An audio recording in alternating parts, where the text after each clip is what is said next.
In a secluded stone tower by a Swiss lake nearly a century ago, a lone thinker sat in silence, wrestling with ideas that would reshape psychology. Legendary psychiatrist Carl Jung built this Bollingen Tower as a retreat from the world, an inner sanctum where he could think deeply about the In a toughest world of problems of the constant mind, free from distraction, deep interruptions. focus is your Far from secret the noise weapon. of daily Cal life, Newport's deep Jung's work focused reveals how to solitude in that reclaim your tower attention. enabled breakthroughs in understanding the human psyche and the collective unconscious. His secret? Stepping away from shallow distractions into an immersive state of concentration, what we today call deep work. Now, fast forward to the present. In an age of smartphones and infinite feeds, Microsoft founder Bill Gates would famously seclude himself for think weeks in a cabin by a quiet lake. No meetings, no emails, just books and big questions for days on end. During one such retreat in 1995, Gates penned a visionary memo that refocused Microsoft on the internet tidal wave, a move that changed tech history. And consider Theodore Roosevelt, known for his astonishing productivity, who as a student at Harvard would pack his study into brief bursts of total focus. He'd map out his day from classes and sports to a scant few hours of homework, then attack his schoolwork with a blistering intensity, eliminating all distractions. Despite studying less time than his peers, Roosevelt achieved honors in nearly all his courses by working in deep, undistracted sprints. What do Jung's Stone Tower, Gates' Think Weeks, and Roosevelt's intense study dashes have in common? Each is a story of turning off the world to tune in to what matters. They chose depth over distraction. In the noise of modern life, this ability to focus deeply has become a superpower, one that can spark innovation, sharpen our skills, and help us produce our very best work. Deep work versus shallow work, the value of focused attention. Cal Newport, author of Deep Work, Rules for Focused Success in a Distracted World, defines deep work as professional activity done in a state of distraction-free concentration that pushes your cognitive abilities to their limit. When you're in this zone, fully locked in on a hard problem or creative project, you create new value, improve your skills, and produce work that's hard to replicate. In contrast, shallow work is the kind of easy, fragmented work we do while distracted, like answering emails, checking notifications, or mindlessly churning through administrative tasks. Shallow work feels busy and urgent, but it's non-demanding and easily replicated, contributing little new value. It's treading water, while deep work is diving to the ocean floor where the pearls of insight lie. Newport's core message is a wake-up call for our times. As our world fills with faster tech and constant noise, deep work is becoming both increasingly rare and increasingly valuable. Think about it. How many people do you know who can truly concentrate on one task for even an hour without looking at a phone? That skill is scarcer now, which means if you cultivate it, you gain a serious edge. The ability to perform deep work is becoming increasingly rare at exactly the same time it is becoming increasingly valuable in our economy, Newport writes. As a consequence, the few who cultivate this skill will thrive. In other words, mastering the art of intense focus can set you apart like an elite superpower in the 21st century job market. It enables you to learn hard things faster and to produce higher quality results in whatever field you're in. Equally important, deep work makes your days more meaningful. When you're fully engaged in writing that chapter, coding that app, or crafting that proposal, you tap into a sense of purpose and satisfaction that shallow tasks which can never provide. Instead of ending the day wondering, what did I actually accomplish, deep work leaves you with tangible progress on things that matter. It's the difference between scrawling quick notes all day versus writing a chapter of your book. One keeps you busy, the other moves you closer to your dreams. Those stuck in cycles of shallow work may appear busy, but they rarely achieve transformative outcomes. By prioritizing focused attention, you're investing in what Newport calls the craftsman mindset, caring deeply about the quality of your work and the value you create. The cost of distraction, reclaiming your brain. If deep work is so beneficial, why aren't we all doing it all the time? because distraction is seductive and it's everywhere. We live in a culture of constant buzzing and pinging, where being perpetually busy is worn as a badge of honor. But this frenetic shallowness comes at a heavy cost. Spend enough time in a state of constant distraction, and you risk permanently reducing your capacity to concentrate deeply. It's like your mind forgets how to dive. Every time you interrupt your focus to check a text or scroll social media, you pay a switching cost, a drain of mental energy and time. Studies suggest it can take over 20 minutes to refocus on a serious task after a single interruption. Imagine slicing your attention with dozens of these micro-distractions a day. It's no wonder hours slip by with little to show. Beyond lost time, chronic distraction actually rewires your brain. As Newport notes, constantly seeking new stimuli, the next email, the next dopamine hit from a notification, trains your mind to crave novelty at the expense of depth. We become like Pavlov's dogs, conditioned to expect a reward every few minutes in the form of a like or a message.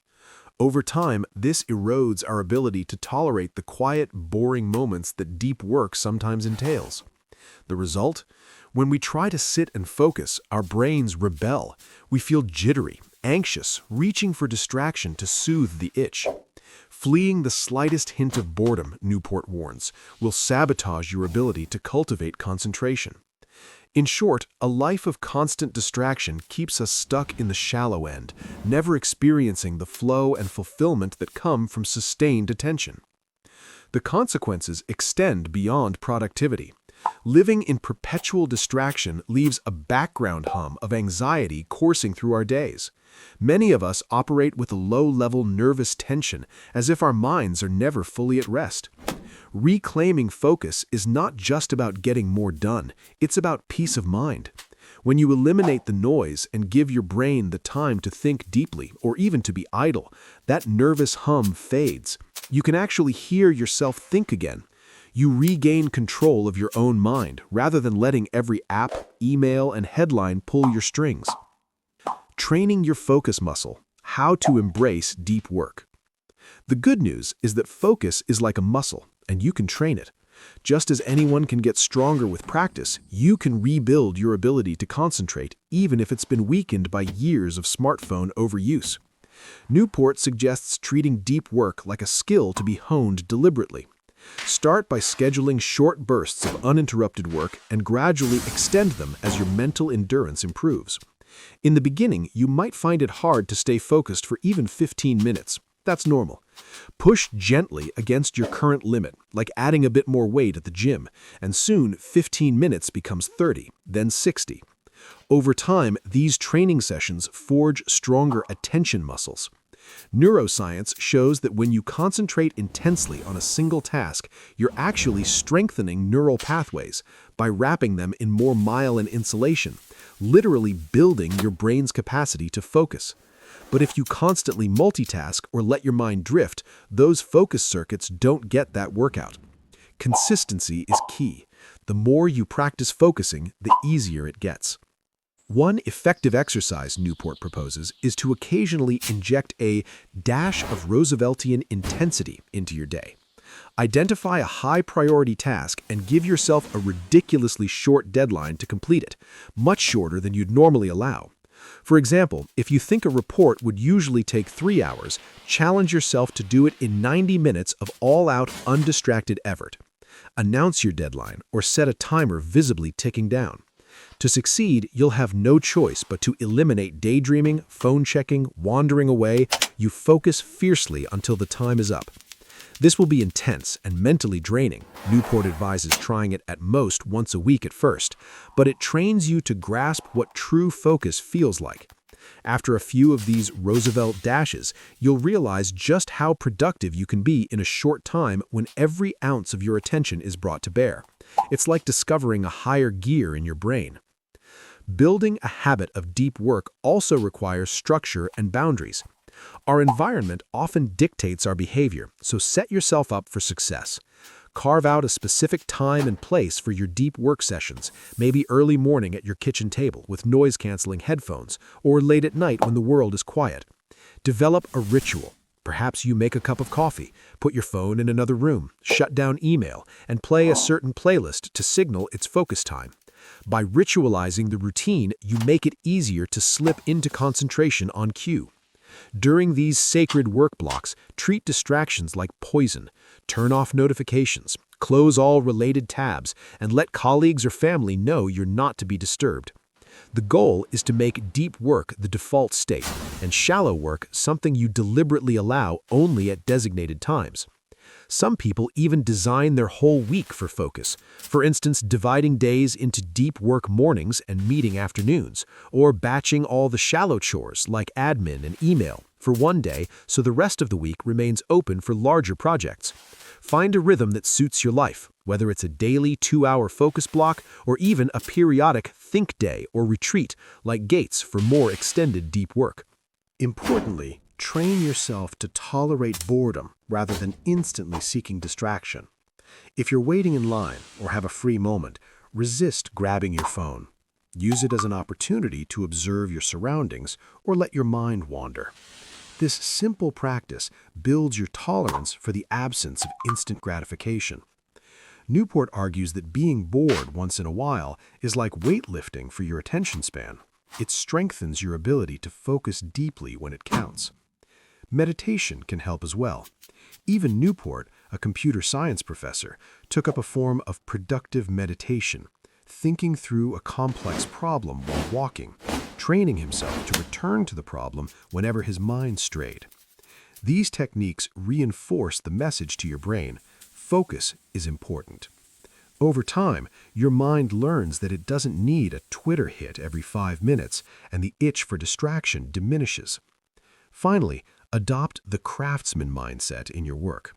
A craftsman, say a master carpenter or a blacksmith, isn't checking Instagram every 10 minutes. They're lost in their craft, obsessing over details, striving for excellence. Embrace your work as a craft to be perfected. Take pride in the quality of whatever you're doing, whether it's writing code, designing a marketing plan, or studying for exams. Newport explains that by viewing your work as something worth pouring yourself into, you naturally shift from a quick and easy mentality to one of mastery and depth. The craftsman mindset means asking, how can I do this better, instead of, what's in it for me right now? It's a subtle shift that makes diving into deep work more appealing because you're focused on the long-term payoff of skill and craftsmanship rather than the short-term buzz of an incoming notification. When you cultivate this mindset, deep work becomes your default approach. It's simply how you pursue any important task with full focus and dedication to excellence. Conclusion: embrace the deep life. The world we live in isn't going to get less distracting anytime soon. But you have a choice. You can let those distractions steal your attention, fragment your days, and dull your potential. Or you can fight back by prioritizing focus and carving out regular time for deep work. Imagine what reclaiming your concentration could do for you. That novel you've wanted to write, that business idea you've been stewing on, the career skills you need to advance, all require sustained effort and creative thought. By training your mind to go deep, you give yourself the freedom to actually finish those passion projects and pursue your big goals, instead of procrastinating them to death in a haze of Facebook and emails. You might even rediscover the joy in your work or studies as you experience the flow state, where hours pass in what feels like minutes, and you emerge not exhausted, but energized by what you achieved. Deep work is not easy. It's not comfortable in the beginning, but it is profoundly transformative. It grants you the ability to actually think in a world that often seems intent on preventing just that. It's a path to doing work you're proud of and to getting more done in less time, freeing you from the ceaseless busyness that plagues so many lives. As Cal Newport reminds us, even 4 hours a day of truly concentrated work can produce an astonishing amount of value, more than a full day of scattered multitasking ever could. And you don't need to retreat to a cabin in the woods like our earlier examples, though you can if you want. You can start tomorrow by setting aside even 1 hour for uninterrupted, important work. Protect it fiercely. Turn off your phone, shut your door, and watch what happens. Bit by bit, you'll strengthen your focus and begin to distance yourself from the pack of the constantly frazzled. The rewards of a focused life aren't just external, they're deeply personal. You'll regain a sense of control over your time and attention. You'll find yourself less anxious and more present. Relationships improve when you're not always looking at a screen. Creativity blossoms in the space that quiet and solitude provide. In the end, Newport's deep work isn't just about getting better at your job. It's about living a better life, one where you actually experience your days fully instead of rushing through them in a distracted fog. As one writer Newport cites put it, "I'll live the focused life because it's the best kind there is." After all, a life of deep work, a life of focus, intention, and craftsmanship is not only more productive, it's more meaningful. So cut out the noise, reclaim your attention, and give yourself permission to go deep. Your future self will thank you for it.